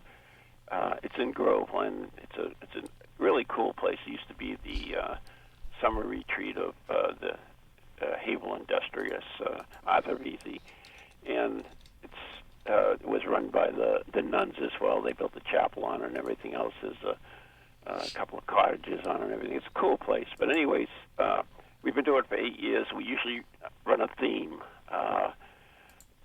Like anything from ghost hunting and spiritualism. One year we did ghost hunting and witchcraft, and then we did what was the last year? Oh, In Search of, and then this year is X-Files. So it's September 27th, 28th, and 29th. You can come for the weekend, come for the day, come for one of the night events. Usually on Friday night we have a dinner. It's a dress-up dinner. We have costume, contests and stuff. We have entertainment, and then maybe a little trivia and stuff. And then next day is all workshops and presentations, and then we do an event at night, usually a ghost hunt or something similar. And then Sunday it's presentations and workshops as well. So it's a lot of fun. Yeah, it definitely sounds like a full slate of activities. And speaking of full slates of activities, you'll be with us at the Ocean State Paracon next weekend, and you're actually going to be presenting on Sunday, Ron. But are you going to be there both days or just on Sunday? I'll be there both days. I'm having a booth there. And we're going to be doing interviews as well. So you can come in, and we've got a couple of questions to ask you, and we'll record you. And I'm doing a couple of video documentaries right now, so you can help contribute to that by coming down and say hello. Now, have you been at Ocean State before, or is this your first year going there? It's my first year. The funny thing is I usually don't do any other events rather than my own, just because I don't like traveling that much. But, what's his name? Oh God, Ken? Thanks. Yeah, Ken is doing Spirit Quest, and he asked me to go down there and do that for him. So I decided to do it. Yep. So I'm going all the way down to where is it? Rhode Island, right? Yes, Harrisville, Rhode Island. Yeah. And it's actually it's a great place right by the water. You're gonna love it. It's a nice weekend. I'm sure I will. Nice time to just spend outside with everybody and bring some money for the food truck, because the food truck food is phenomenal. Really? Oh yeah, they have these great burgers and Stephanie doesn't want to hear it, but they have hot dogs too. But, hot dogs are fine as long as they're not at a gas station. No, these are like nothing you've ever had before. The food from this food truck is amazing, and then without a doubt, Annabelle's ice cream truck will also come by at some point. We did an investigation at the Sprague Mansion. It was a Halloween special. We did 3 different groups in 3 countries and 3 different locations, and we had the thing on Ghost Village. We actually crashed Ghost Village, and Jim, our EVP guy, came up with these hot dogs that were Rhode Island Reds or something. I forget what the hell he called. But God, those things were horrible. Well, the Sprague Mansion's not that far from where we'll be, actually. We actually had a couple years ago, we did an investigation right after the Paracon of the Sprague Mansion. It's like 15 minutes away. Oh, really? Yeah, that's a cool mansion. I don't know if they still do it. No, they don't really let people in anymore. We've been trying to get back in for a while now. But it's funny, the last time that we did it, it was just the caretakers who live, next door as part of the mansion, that they were the ones that let us in to do it, and they ended up taking part in the investigation, and by the end of it, they were the ones that were having the most experiences out of anybody. Oh, that's cool. Yeah, it was funny, at Halloween we were there, and there was this I think they were little old ladies that were living there, and they would get people coming to the door, and of course we were doing our investigation, so they would take these slow those steps to the door. So we ended up giving a little candy to the kids and stuff at the time. In fact, we brought internet into the mansion because they didn't have it at the time, and we were doing a live broadcast over the internet, so we had to bring that in for it. So they kept it, I believe, after that. Wow. Maureen, out of all the historical places that you've gotten to visit, what's been your favorite? Well, favorite how? Just I don't know if I would say so much favorite as most intense. Might be the Lizzie Borden house. That to me was one. As a kid, you hear all the stories and the rhymes, but I never really knew the place, knew the layout. Never had gone there, and then ended up there, with the Ghost Project, and it was a crazy night. Feeling that energy, actually feeling how the person or the stepmother had been murdered, and feeling as if I was getting hacked in the back of the head. That was an experience I don't ever want to relive again. No pun intended. And if I remember right, I forget who it was that I heard the story from. Maybe it was you, but did you actually channel Bridget Sullivan that night? I don't know. I mean, I really don't know. All I know is we ended up in the bedroom, right, where the murder had taken place. And, I was, at the time, was it Gavin that was with us, Ron? Yeah, Haunted Devon was with us. Haunted Devon, yeah. So we were there, and doing mediumship, obviously, Stephanie, I'm sure, can attest to this. It's being specific sometimes in your request and what you're asking, right? So just happened to be that night, too, everything going on, a little tired, and when we're asking, I'm asking, how they died. And there was going through a period where it's not just them telling me, but I was physically feeling it. So I started feeling how they died and, feeling as if, can I say for sure, who I was channeling or feeling? I can't. I just know that it felt like I was being hacked in the back of the head. Yeah, and it is really cool to be in the place where, you can stand there and feel like you're part of the history of what went on. And that's the best part about what we do, is that we get to actually, stand around and not only experience that history for ourselves, but become part of the story of a place. Yeah, I think for me anyway, it's a blessing and a curse sometimes. So you're blessed because you're in that environment. And that is, going to lighthouses, going to locations that not many people have an opportunity to go to, being dropped off on an island and investigating overnight, going to these places. It's amazing. And having that opportunity and being part of that history of the location is great. But it can also take a toll on you. And Ron, how about yourself? Do you have a standout place that you put on the on your Mount Rushmore of paranormal investigations? What would you say has been your favorite? I think I like Wood Island Lighthouse. That was a cool place. Well, and again, to have the ability to go to some of these places where we have to be appreciative of the fact that places are willing to let us not only go into these places after hours and have access that most people wouldn't normally have access to, but they're trusting us with the histories, and they're trusting us with the story that whatever spirits are there have to tell. So it's kind of a humbling thing when you look at it like that. Oh, absolutely. And so is that what will you be talking about, Ron, next Sunday at the Ocean State Paracon? A lot of the same things that we've been discussing here tonight? I'm going to concentrate primarily on physical mediumship and ghost hunting and the involvement of some of the early ghost hunters and how they used mediums and so forth, and how it's overlooked kind of nowadays. I love it. I will be sure to be in the audience for that, not only because it'll be a fascinating discussion, but because that's where the air conditioning is too. Oh, is it? Oh, great. Oh, yeah. That's the best part about this is you might find that with this audience, with the ocean, one thing that I've realized with Ocean State Paracon is you can go a little bit deeper than you would normally go with a presentation, because you're getting people that really understand what it is that you're talking about, so you can have high level concepts in your discussions, but even if they don't get it, they're still going to be appreciative of the fact that they're sitting in the air conditioning for an hour listening to you talk.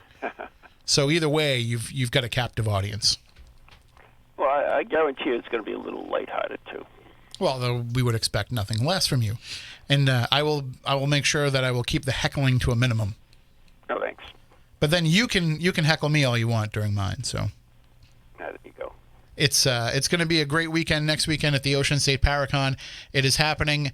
If you go to riseupparanormal.com, you can get all the information. You can also follow the Ocean State Paracon on Facebook as well, and you'll get all the information about it there. But it's a full lineup of people, and it's all benefiting Friends Way, so it's all for a great cause. It's next Saturday and Sunday from 11 a.m. to 6 p.m. at the Assembly Theater in Harrisville, Rhode Island. Ron will be there, myself. Also, Andrea Perrin from The Conjuring will be there. We'll get her thoughts on the new owners of that house. Amy Bruni will be there both days. Dustin Parry will be there. Jack Kenna, Joe Chin, Shannon Sylvia, Keith and Sandra Johnson, Carl Johnson. This is a huge lineup of people. And so you want to make sure that you go and you check it out next weekend. And, of course, also check out all the great things that the New England Ghost Project is doing. Just go to neghostproject.com, and that's N-E. Make sure I say that correctly so that nobody thinks I'm saying any. N-E as in New England, neghostproject.com. And you can sign up for all their great events as well. Tim, can I put in a shameless plug? What? Well, Ron, you go first, and then we'll let Maureen put in her plug. Okay, just come up and visit us up at Spirit Quest and see what that's all about. I think you will enjoy it. We have a great lineup from people from UK and local people and everything, so it's going to be great. Always I'll one get of you up there one of these days, Ken. Ken. What's your name? Tim. That's what right. it is. It's always one of the most talked about things. I'd love to get up there and check it out. And Maureen, absolutely, put in a shameless plug for whatever you'd like to.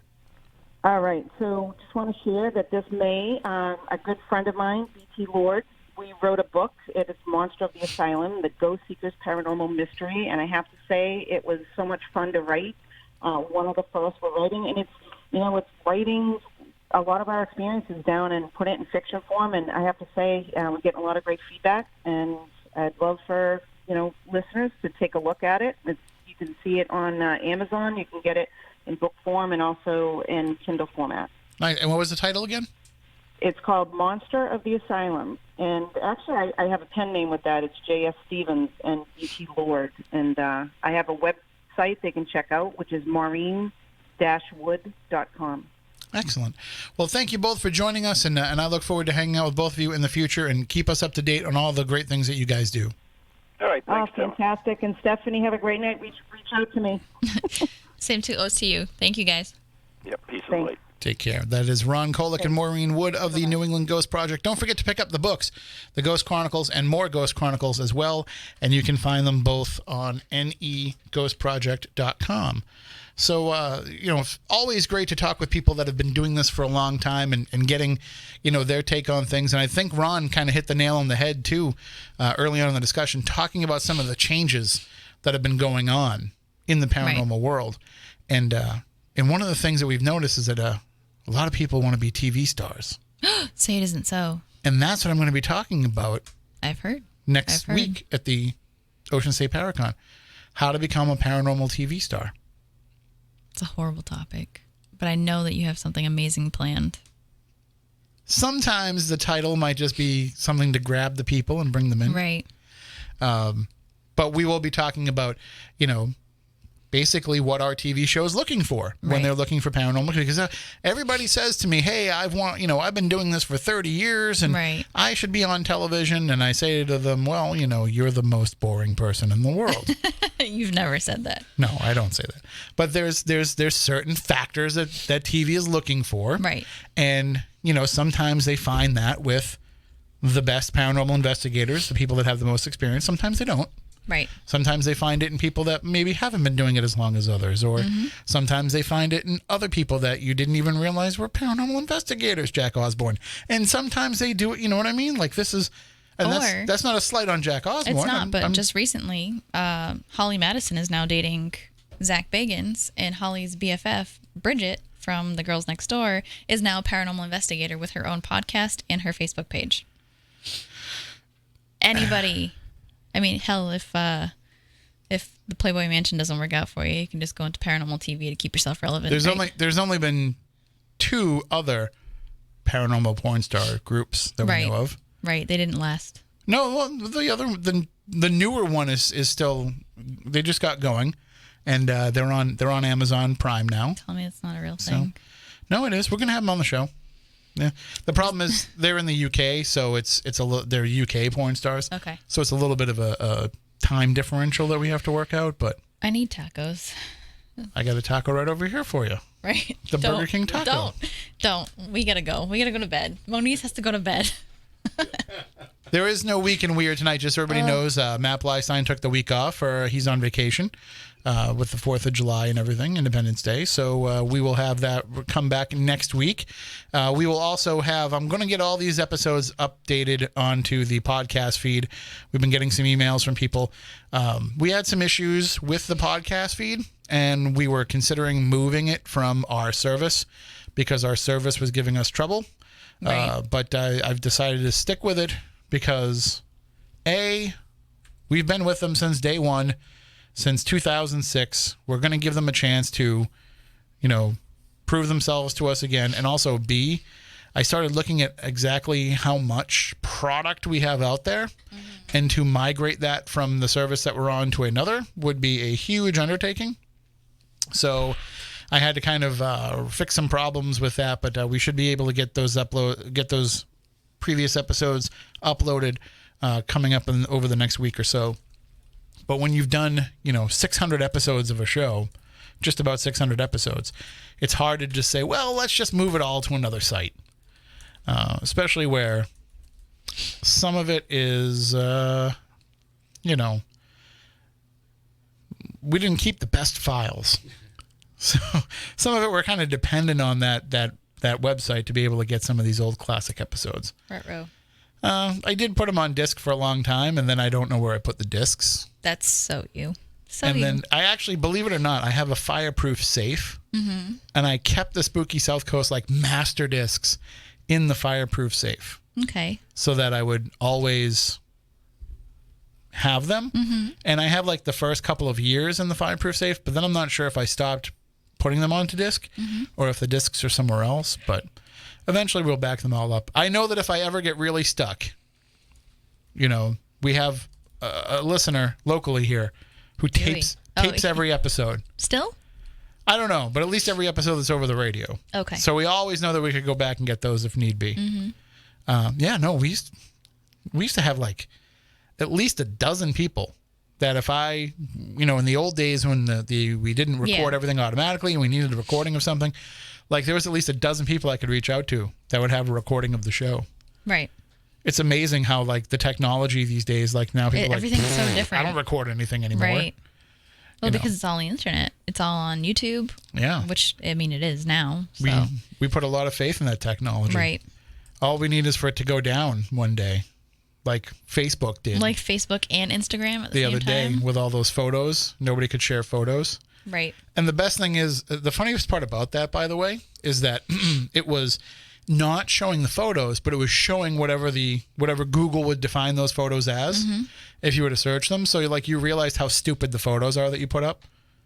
So I didn't go that far. That's way too much work for me. You wouldn't see the photo, but you would see the description that would say, man shoving ice cream sandwich into his face. And then you realize, maybe I shouldn't share that photo of me eating an ice cream. That's the way Google chose to describe everything. That's so good. I can't. Me standing there and, in my showing off my Spooky South Coast shirt or whatever, it says, man who may be pregnant. Stop it. Wow. All right, listen, I need food and I need sleep. All right, I'm gonna get your freeze pop out of the freezer. So that'll do it for this week's show. We'll be back next week with another episode. Also, make sure you come out and hang out with us at the Ocean State Paracon as well. But we will be back here next Saturday night. Until then, for Matt, for Stephanie, for intern Kylie, I'm Tim. We want you all to stay spooktacular.